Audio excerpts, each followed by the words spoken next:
El pasado martes 30 de octubre, en contacto directo, la asambleísta Cynthia Viteri emitió su opinión sobre el proyecto de urgencia económica que establece 5 impuestos para el sistema financiero privado. Hoy está con nosotros para ejercer su derecho a la réplica a la Secretaría de Comunicación de la Presidencia de la República. Asambleísta, buenos días, bienvenida a Contacto Directo. Buenos días y gracias por la invitación. Alfredo, buenos días a quienes nos escuchen. Bueno, empecemos con el primer señalamiento para que usted haga su réplica. Veamos. 5 de junio 1998.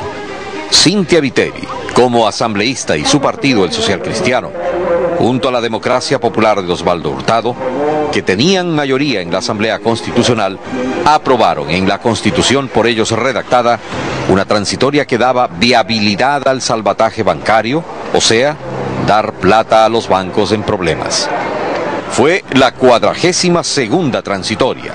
Hasta que el Estado cuente con instrumentos legales adecuados para enfrentar crisis financieras y por el plazo no mayor de 2 años contados, a partir de la vigencia de esta Constitución, el Banco Central del Ecuador podrá otorgar créditos de estabilidad y de solvencia a las instituciones financieras.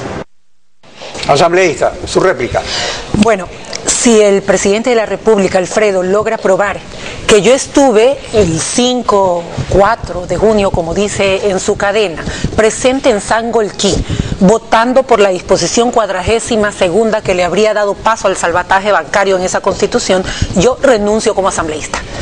Aquí está el acta 82 donde se aprobó esa disposición 42ª, junio del 1998, y aquí está el acta del 30 de abril, es decir, un mes y días antes, donde renunciamos a la Asamblea de Montecristi. O sea, montó las imágenes, mintió en las fechas y utilizó plata de los ecuatorianos para eso. Y aquí, porque siempre hay que dejar aclarado la reseña histórica de que los asambleístas, 2 o 3 que se quedaron, fueron separados del bloque por desacatar la disposición que dimos como bloque en ese momento. Claro, usted envió la documentación que está exhibiendo ahorita.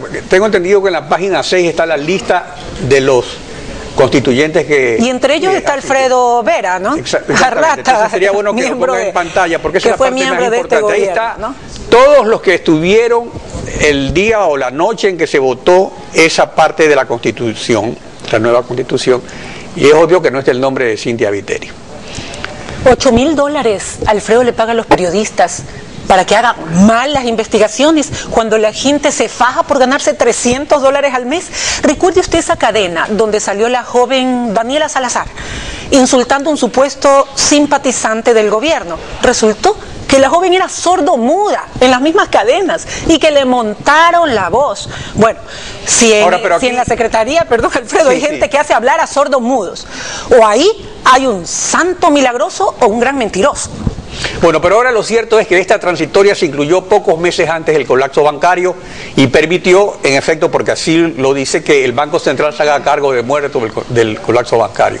Ahora, quienes propusieron la transitoria sabían lo que iba a ocurrir, ¿no le parece? Ese es que es el punto. Ahora, el Partido Social Cristiano, en efecto, se retiró de la constituyente unos días antes y estas últimas sesiones... Más de un mes antes. Y estas últimas sesiones se realizaron solo con 3 asambleístas que eran el doctor Alcíbar, el doctor expulsados, como dice la nota, y el doctor Castro, exactamente, y nadie más. Pero igual en algún momento alguien propuso esa reforma y eso es el misterio. El misterio que deben responder inclusive personas que estuvieron ahí y que fueron parte de este gobierno también, como le dije hace algún momento, ¿no? A mí lo que me sorprende, Alfredo, es que mientras el presidente gasta todo este dinero, por ejemplo, $16.000 para que lo hagan reír 2 personas 10 minutos a la semana, la gente sigue muriendo afuera de los hospitales. Un niño 18 horas esperó para ser atendido. $16.000 para que lo hagan reír 10 minutos a la semana y nuestros niños reciben galletas con gusanos. Ya es hora de que el presidente se ciña la correa, se pare derechito y actúe como un hombre de bien y se fije lo que pasa a su alrededor. Alfredo, mientras él está practicando sus cadenas frente al espejito de Blancanieves, sus asambleístas en la Asamblea Nacional liberan a violadores, rebajan la pena a la mitad a asesinos, secuestradores y violadores, le ponen fianza a asesinos nuevamente en este nuevo proyecto, rebajan de 1 año a 6 meses la caducidad de la prisión preventiva para un abusador sexual de niños a partir de los 6 años, o también dicen, de 1 año rebajan a 6 meses para quien pone en riesgo la vida de quienes me están oyendo a través del robo. Esos son los temas que el presidente debería discutir en la Asamblea y exigirle, por ejemplo, a su presidente Cordero que apruebe el proyecto que presentaron las víctimas de la delincuencia. Ojalá, y esos fueran los temas que se discutan en las cadenas, y no las peleas personales del presidente, que si le caigo bien, que si le caigo mal. En todo caso, esas son cosas que no le importan ni siquiera a mí. Según la Constitución, toda persona que es afectada por una información tenemos derecho a la réplica. Veamos la otra parte, que es la que se refiere a la ley que creó la AGD. Plata de los ecuatorianos se salvaban a los bancos, y fue lo que ocurrió pocos meses después con la aprobación de la ley AGD, una noche de noviembre del mismo año. Pocas horas después de la aprobación, el Estado se hacía cargo de las deudas de Filambanco. Con los votos socialcristianos se asumió la deuda millonaria de un banquero. Ahí sí, millones de ecuatorianos pagaron los platos rotos de una decisión política interesada que inició la debacle del sistema y la quiebra del país entero. Su réplica, esto ya no fue en la Constituyente, sino en el Congreso a fines de año, donde en efecto hacían mayoría la ADP con el PSC.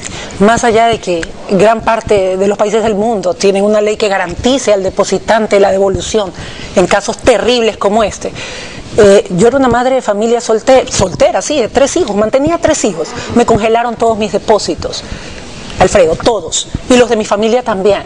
Y no solamente eso, sino que con la dolarización pasé de pagar mi casa, que me había endeudado en dólares, a 5 veces más. Eso tampoco investiga quien le hace las famosas cadenas del gobierno.